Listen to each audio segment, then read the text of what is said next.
Clark, as you fall asleep, the sound of the thunderstorm raining outside of the temple,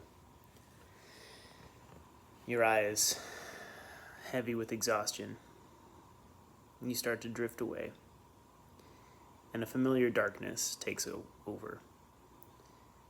You find yourself alone. You find yourself in a void, black, unyielding. You see a familiar figure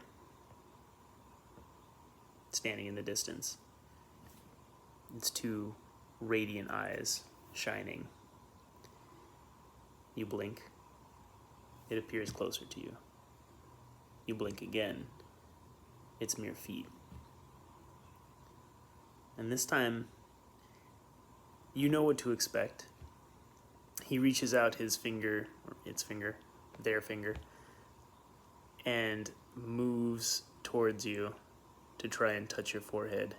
A familiar feeling, and you know what to expect at this point, so you close your eyes, you let it happen, you let the familiar sensation of visions and feelings wash over you. They touch your forehead. Nothing happens. You open your eyes to this figure's arm shaking, its head furrowed in concentration. It starts breathing heavier, collects itself,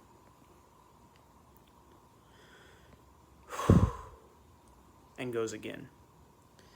And this time, a haze creeps over your vision, and you're staring through as though you are submersed, as though you're surrounded by smoke, and everything's hazy.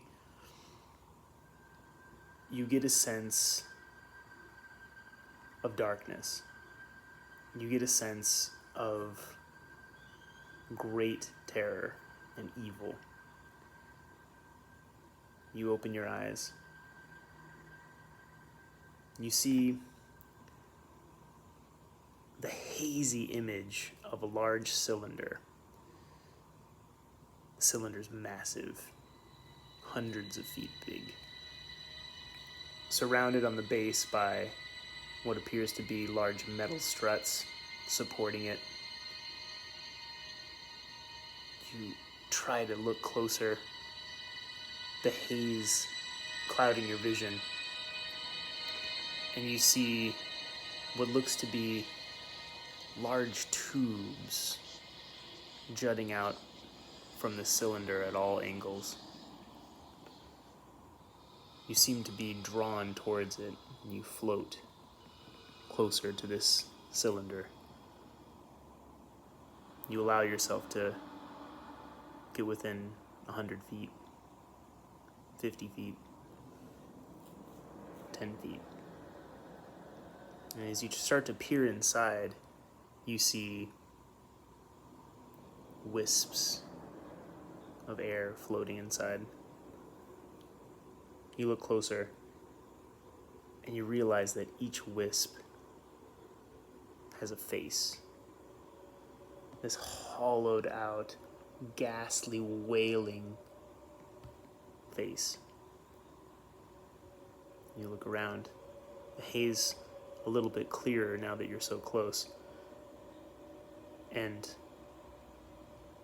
there are thousands of these faces inside this cylinder. You look back at these tubes, and they appear to be almost alive. Like, they resemble the umbilical cords of children. And you see these giant tubes. And you watch one of these wisps, this faceless, tearing voice shrieking out from it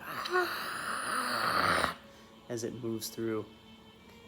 And you can see it being pulled into these tentacles, into these tubes. And you watch as it travels far away, 20 feet, 30 feet, and up towards this pulsing mass.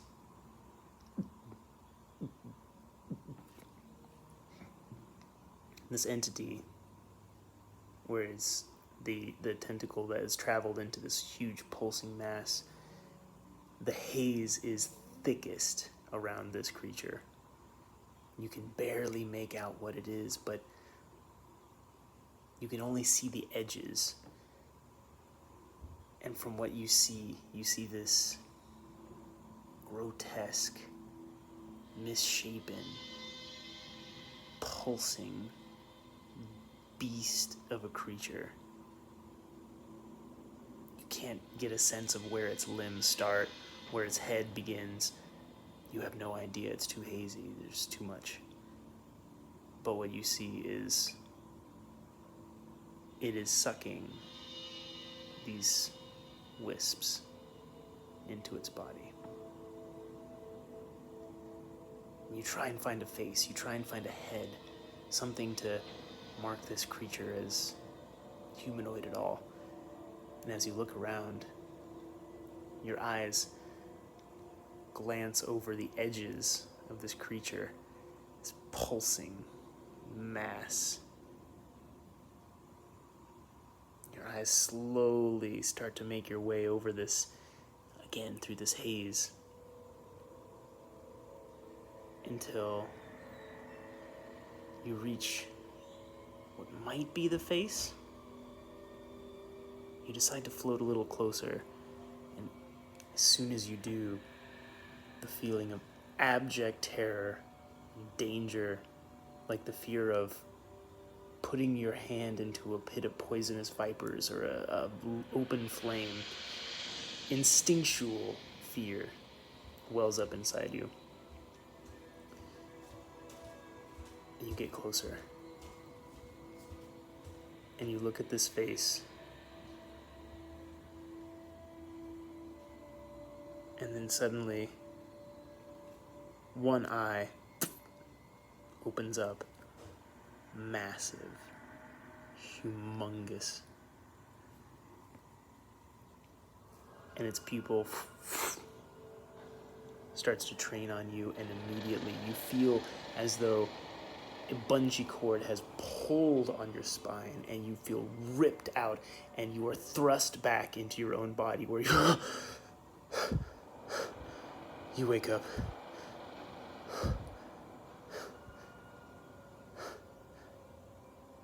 In the middle of the ruins.